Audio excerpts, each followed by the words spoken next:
Sorry about the shadow. I can't get rid of her. Sorry. She just exists, and I'm gonna still work on that.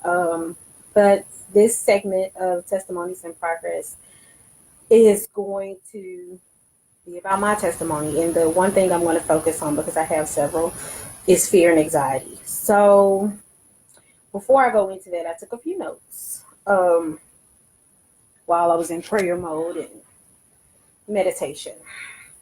The first thing I need to discuss is, why is this segment called Testimonies in Progress? And in order to explain that, I know it's been a while since I've been on Cottonball Motivation. So if any of you can recall, or depending on how long you've been with me, I'm just going to kind of briefly go over the purpose of the Cottonball Motivations page, which of course is to,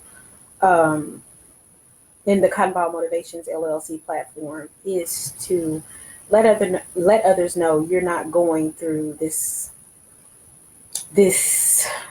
progress of life alone. You're not alone. We all have experiences. Sometimes we run from them, sometimes we hide from them, but eventually it is going to catch up with us. Hey, Jasmine. Hey. I'm still going to get with you in regards to doing a presentation. I know things have happened, but I did not forget. If you can shoot me an email as a reminder, at cottonballmotivations@gmail.com, please do so. But as I was saying, I love you too. Um, as I was saying, Cottonball Motivations, the actual platform of it is that we go through various experiences in life, and those experiences sometimes can be painful.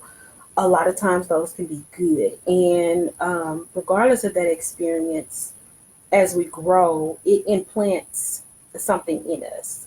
The way that we react to things in the future, the way that we treat people, the way that our relationships are, the way that we may distance ourselves from other people, the way that we bond with other people. It even can affect our relationships with our spouse, um, our relationships with our children, our relationships with our parents, our relationships at work, and our relationship with ourselves and God, which is of the most important things.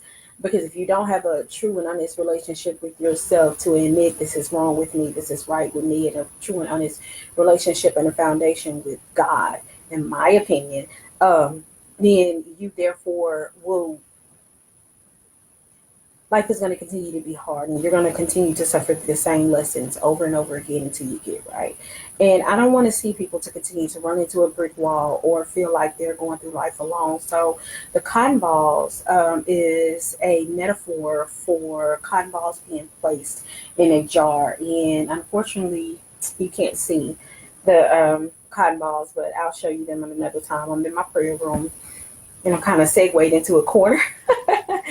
But yeah, those cotton balls are placed deep, deep down in a jar. And as we get older, in our teens and in our 20s and 30s and 40s and 50s and so on and so forth, all these accumulate. And if we don't handle that situation, then the next thing you know, those cotton balls are packed down and it's not resolved. And so the motivational part comes from is that we're going to pick those cotton balls out individually, find resources that can help you resolve that, whether it be through mental health therapy, whether it just be through sharing your testimony, whether it be through just having someone to talk to. And like I said, going through this thing called life, you are not alone. We've all been there. And um, most definitely we will continue to go through that together, so that we know we're not alone. It's never going to be a temporary fix anymore.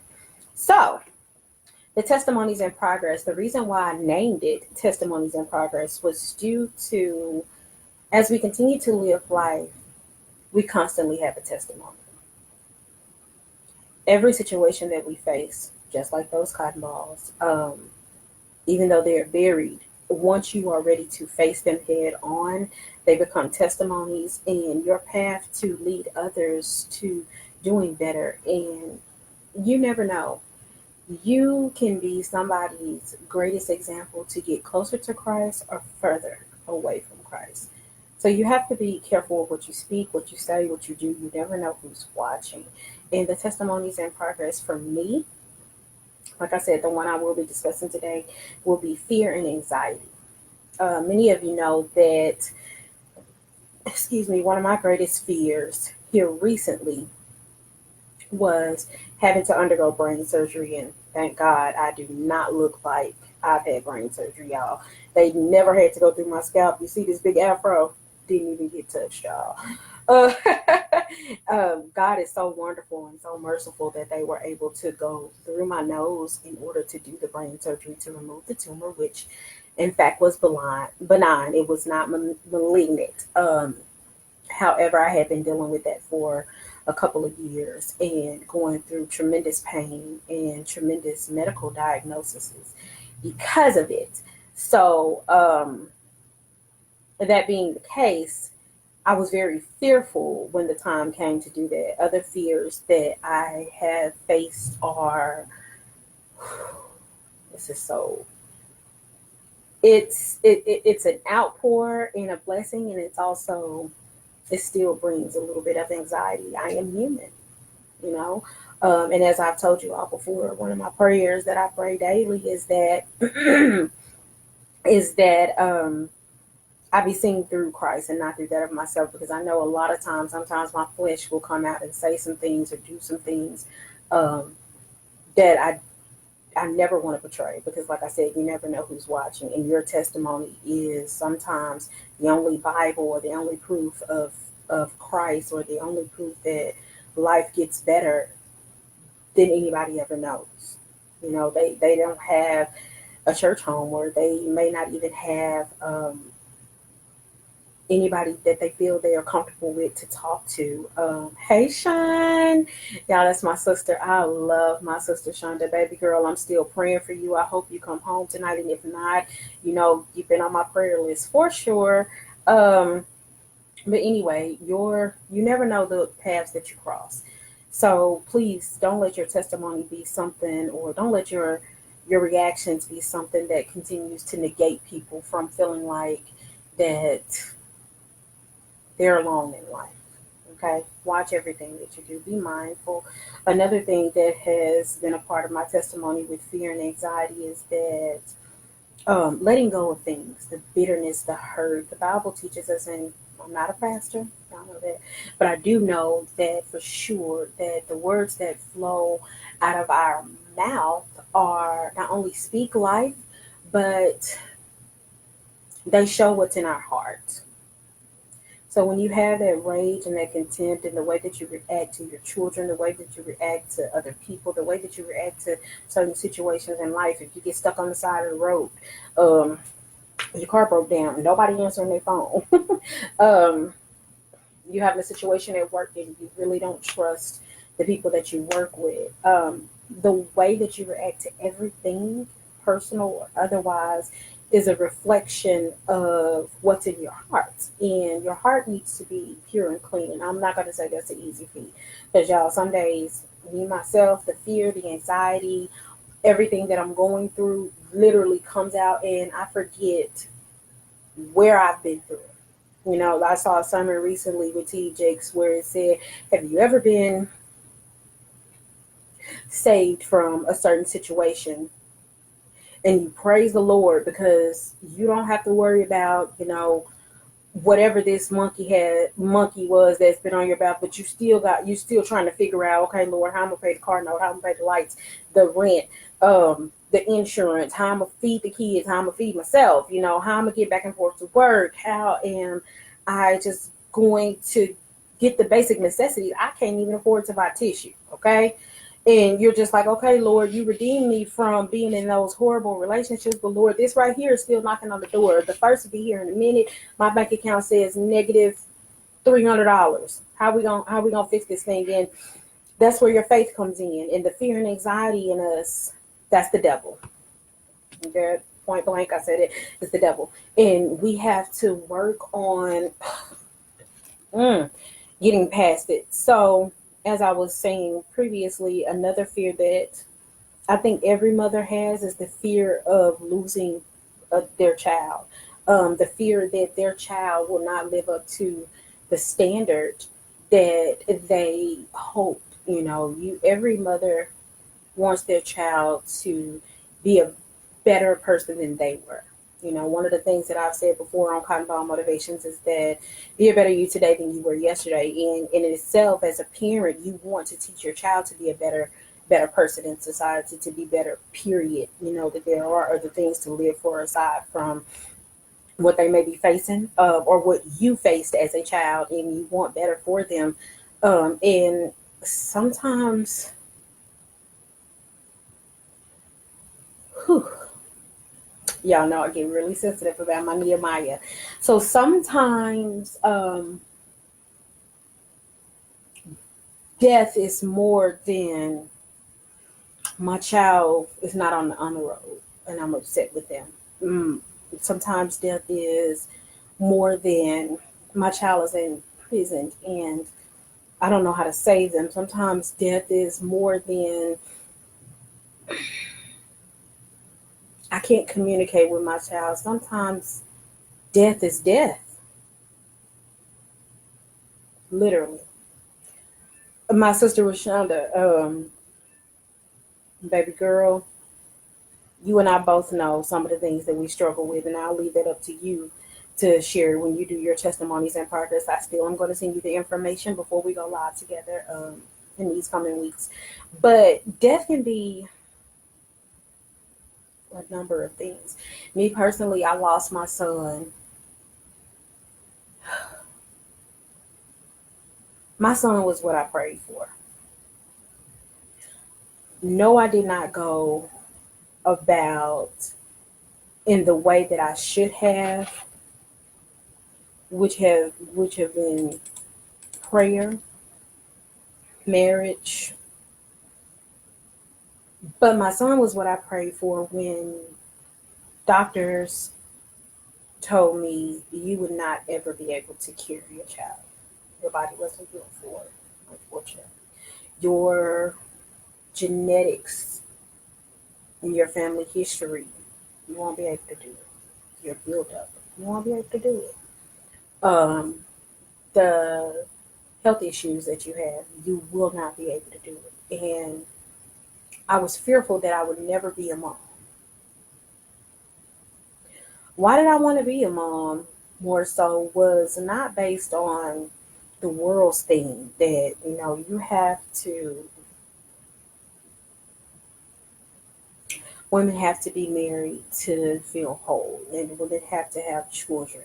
That wasn't it. I wanted a child because I wanted the opportunity to be a mother. That's just something that I wanted to be. Along with other goals, I wanted the opportunity to give the knowledge and the love that I was given growing up and outpour into my own seed. Makes sense? In progress of that, I finally had a son and I lost him. Within 28 days, I went into premature labor right at 6 months. They had to do an emergency C-section because my son was not able to continue to thrive in my body, and I had an emergency C-section. That's a fear.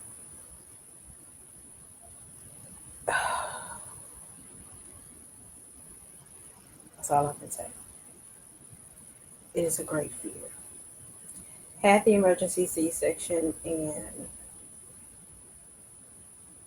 you guys, it was more than 3 days passed before they allowed me to even touch and or see my child after I had him.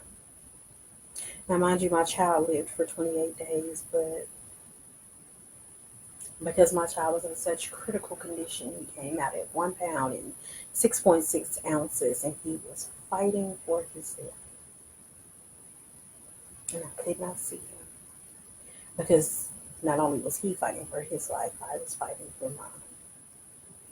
They made me sign forms and documentations that in the event that I died, where was my son going to go? Because my body had endured so many complications while carrying my son. So many complications prior to being pregnant, and thus after the birth of him.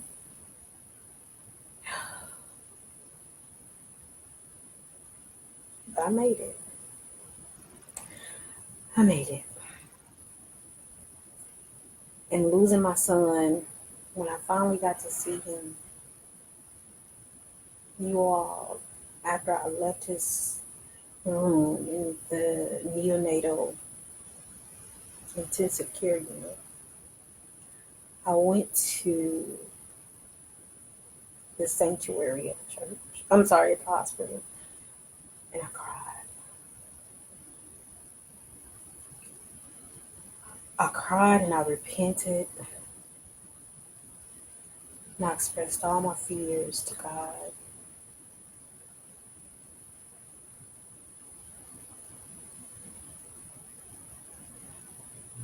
And it took a lot. And today is more than 4 years later, and I made it. My son lived, like I said, for 28 days after the repenting and the praying and asking God for him to do. Y'all see my eyebrows just doing what he want to do. Asking him to do what he saw fit.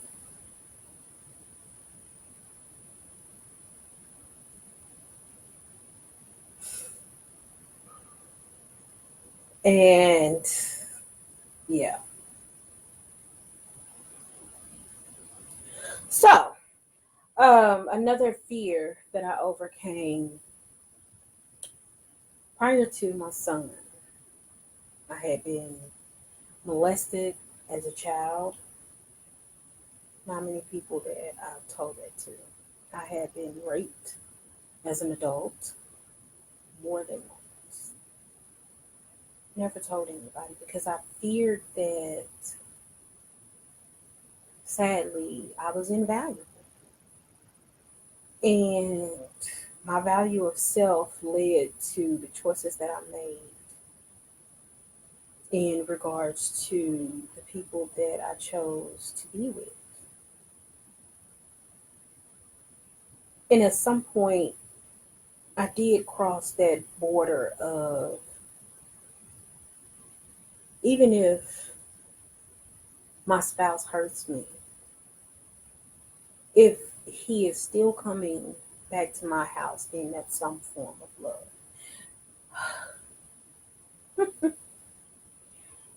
And looking forward, I am so, so grateful that I'm no longer there. And I have things that I will not settle for anymore. Things that I will never, never, never, never go for again. But it took a lot for me to become who I am. So fear and anxiety, those things. Kirk Franklin has a song that says "Hello, Fear." And most definitely in my fear, I had to go to God and tell him, this is me. This is all of me. I'm afraid that I'll never be more than the woman that, and like I said, these are prayers from years ago, and these are thoughts and feelings from years ago. But it also deals with the mental health place that took me to the point where I was afraid to have the brain surgery and afraid to continue to date and afraid to um, ever have children again, and afraid to just to live. I would rather have ended it all than to live. And that's why I say, you're not going through this thing called life alone. Um, and regardless of the people that surrounded me, don't get me wrong, even through all these transitions in life, I had people there that did not know what was going on with my mental health and my my thoughts, my concerns, my anxieties, everything that I was dealing with through life, because I did not share it. I just wanted them to have this facade of me that I am strong. I go to church. I pray. I'm a good friend. I'm a good aunt. I'm a good cousin. I'm a good daughter. I'm a good sister. Um, I'm everything that you all need me to be, except the Ashley that was called by Christ to be. And I dedicated my life to being someone else without having the foundation of handling the bitterness and the hurt and the pain that I had been through. I negated me. And after a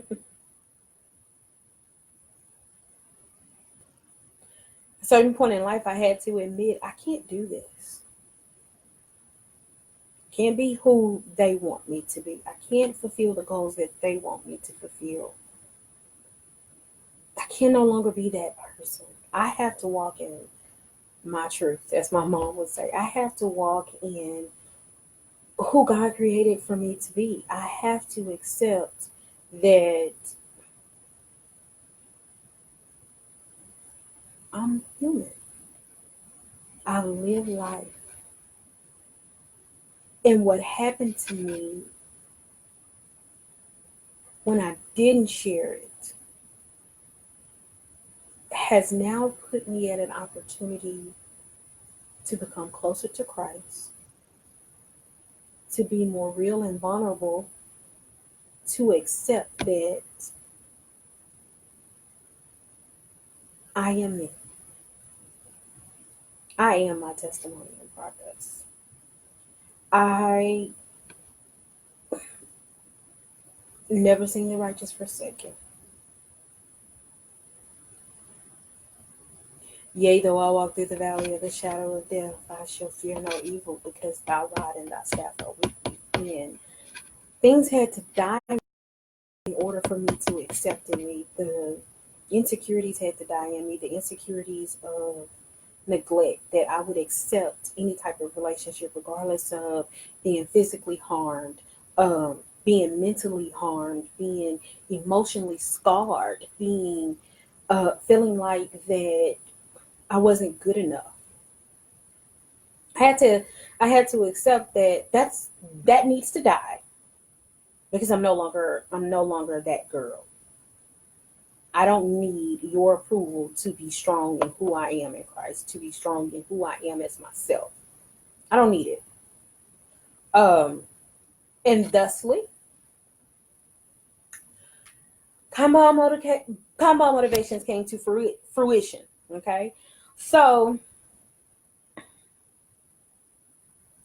yeah, that's my testimony. And the fear that I have faced in these 33 years, I know that I have a lot more living to do, but the fear that I have faced in that time of being going through so much, I now realize that it was a purpose for it. And I, every day, start to accept that fear and remember who I am. I can accept it or either keep running from it and continue to run through the same old cycles. Because if any of you saw one of the first few posts from Cottonball Motivations, it spoke on, sorry, y'all, I just had a thought. It spoke on getting the cotton balls out the jar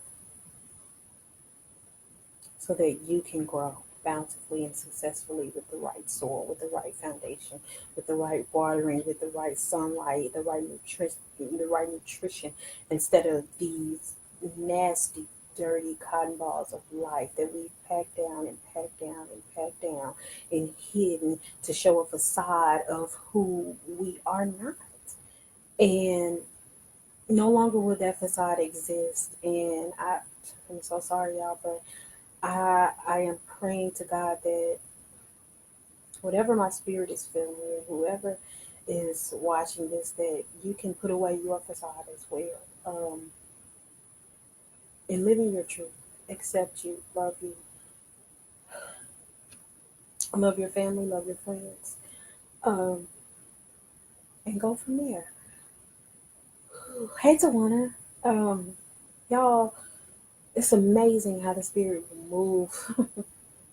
But that's my testimony. Walking in the fear and the anxiety of life is has not been an easy feat for me, you all. And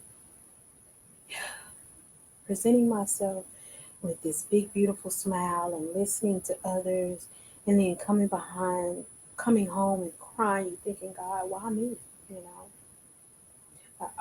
I know one of my fears after losing my son was that if I can't have him here on earth, then I will go.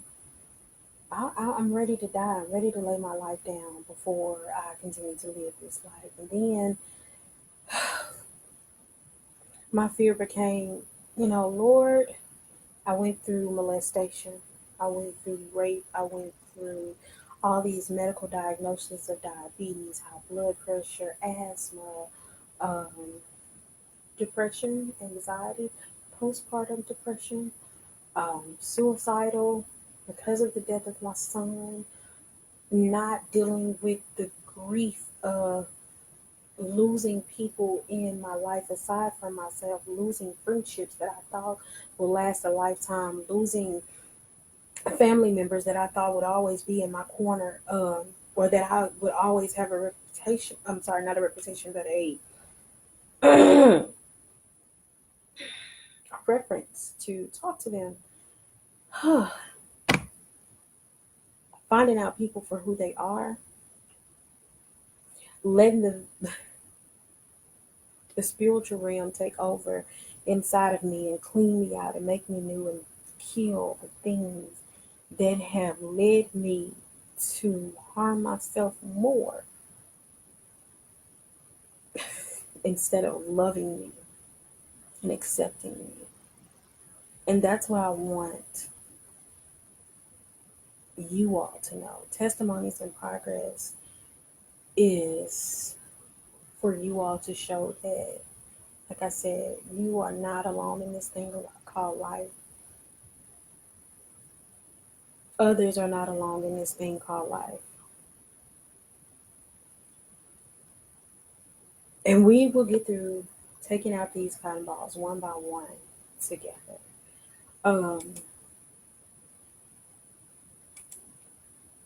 so, as you know, November is the month of, excuse me, November is the month of that we usually celebrate being thankful.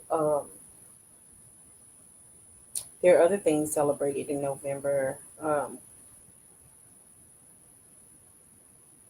but we celebrate Thanksgiving, and that's been a tradition in our culture for years. But sometimes we stray away from the true meaning of being thankful. I don't understand why we can only express what, or why some people choose to only express what they're thankful for on Thanksgiving Day. Okay. So, what Testimonies in Progress will do will highlight testimonies throughout not only one day of the year, but everybody's life. And as we continue to press progress on, so we can teach these lessons to others and let them know that I made it, you can too. Do not give up. I'm going to go ahead and close out Cottonball Motivations. I want you all to pray. And if you haven't learned yet how to pray, or you're not comfortable with praying, um, just like I said, know that you're not alone. The mm, Y'all, I'm sorry. I just feel some things, but anyway, if you want to share your testimony in progress, please email me at cottonballmotivations@gmail.com. You can call the phone number for Cottonball Motivations, which is you can always leave a message there. And that phone number is 501-291-0249. Leave a message and I'll get back to you. I will send you the formal invite and we can work on a day where you can share your testimony and progress and things that you've been through. Also, excuse me, y'all heard that? The devil thought he had me. Okay? Y'all heard that. Excuse me. I'm so sorry. But please, please, please, please. Um 501-291-0249. Call that number, cottonballmotivations@gmail.com. You can inbox me or text me on that phone number or leave a voicemail message, and I will get back to you to send out a formal invitation from Cottonball Motivations. And we can go through your testimony step by step. You can also, if part of your testimony is having a platform to share your business, I know Jasmine is the bomb.com, y'all. And I have several other people that are going to be sharing their testimonies because I know my testimony may not actually touch whoever who's listening. You know, your testimony or something that you may be dealing with may be drug abuse, may be alcohol abuse, may be this more profound victim of domestic violence or whatever the case may be. I have or overcoming single parent, um, becoming single and transitioning into being married, and sharing that give and take in that submissive role. Um, Whatever the case may be, I am more than happy to allow you to use Kanban Motivations as a platform to share not only your entrepreneurial business, but also share your testimony. And we can go from there. I love you guys. Always remember, in the words of Oscar Wilde, be yourself. Everybody else is already taken. Um, and you know the slogan for Kanban Motivations: you are fearfully and wonderfully made. Okay? Don't let anybody burn your light out. I love you all. Thank you so much for viewing. And I want you all to have a good, beautiful night. Okay? Bye.